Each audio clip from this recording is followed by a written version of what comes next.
The fight against the coronavirus is taking that ubiquitous American innovation, the drive-thru, to a whole new level, as Tracy Smith now shows us.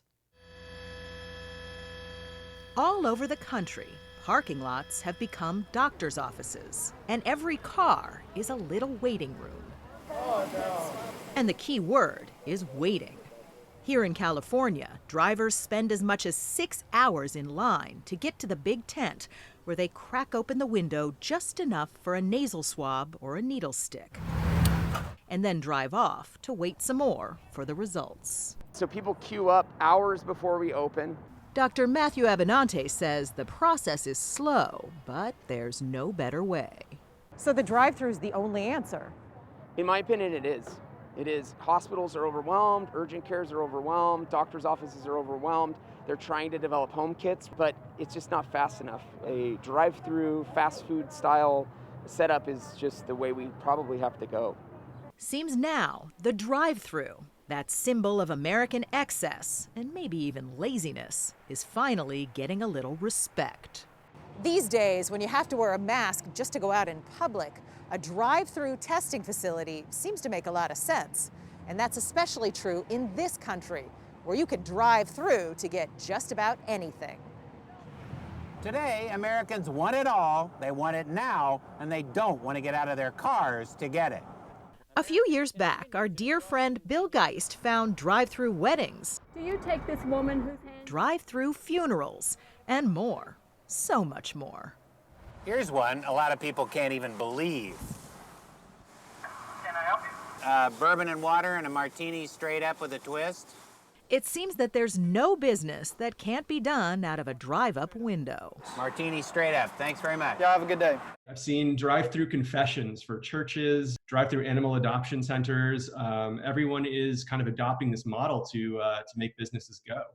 Adam Chandler's the author of Drive-Thru Dreams. It doesn't exist as a culture, drive-throughs and fast food, the way it does here anywhere else in the world. The drive-thru is uniquely American. Yes, yes. It exists in other places, but not with the same special flavor, I guess.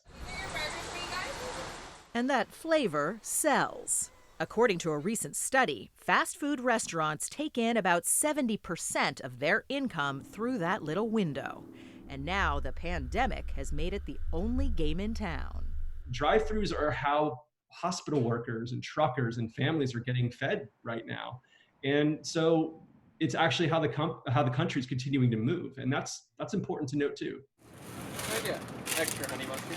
But whether you're selling burgers or booze or Band-Aids, working a drive-thru is a tough business, especially when the cars won't stop coming. Dr. Abinante. What has this been like for you? This has been really hard for me. My family's moved out, and I have 4 kids. They moved to my in-laws, and I get to see them tomorrow, which is really exciting. I mean, you are on the front line, so you felt like you had to isolate yourself, essentially. I felt like that was best, and my wife also. She was very worried about the disease. My family motivates me, and when I think about the world being locked up and me away from my family, it's isolating. It's you feel alone.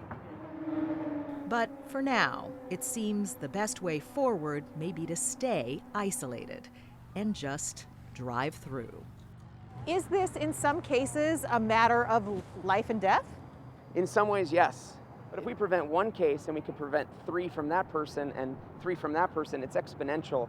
And so I do feel like we're able to make a huge difference and save lives.